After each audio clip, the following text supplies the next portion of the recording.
जापानी लोग भारतीय लोगों को अपने घर क्यों नहीं बुलाते हैं? जापान में साल भर से ज्यादा समय से रह रहे एक भारतीय व्यक्ति ने जापान में एक अजीब बात देखी कि उसके जापानी मित्र विनम्र और मददगार थे, किंतु उसे कोई भी अपने घर नहीं बुलाता था, बल्कि एक कप चाय के लिए भी नहीं।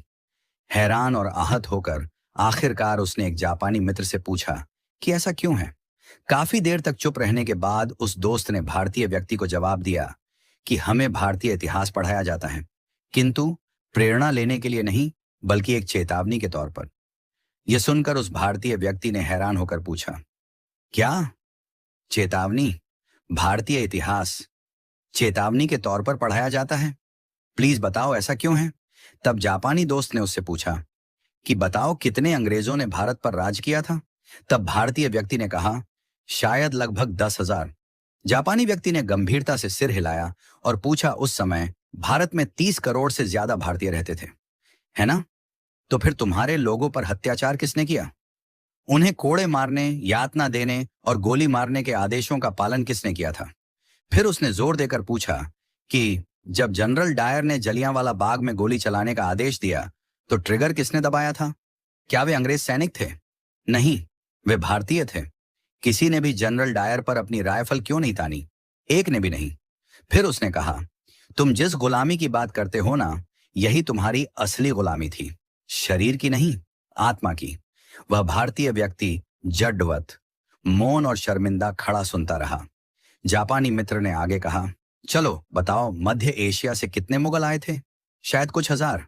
और फिर भी उन्होंने सदियों तक तुम पर राज किया।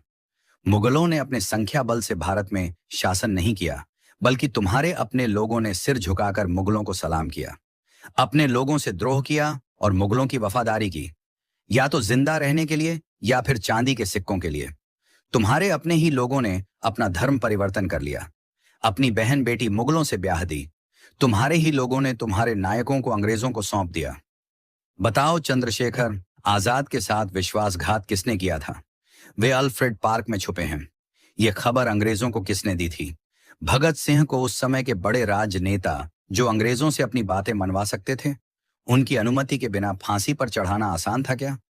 जो कि खुद को देशभक्त कहते थे। तुम भारतीयों को विदेशी दुश्मनों की जरूरत नहीं है। तुम्हारे ही लोग सत्ता, पद और निजी लाभ के लिए बार बार तुम्हें धोखा देते हैं। इसलिए हम भारतीयों से दूरी बनाकर रखते हैं। जब अंग्रेज हांगकांग और सिंगापुर आए थे, तो एक भी स्थानीय व्यक्ति उनकी सेना में शामिल नहीं हुआ। लेकिन भारत में तुम सिर्फ दुश्मनों की सेना में ही शामिल नहीं हुए, बल्कि तुमने उनकी सेवा की, उनकी पूजा की। उन्हें खुश करने के लिए अपने ही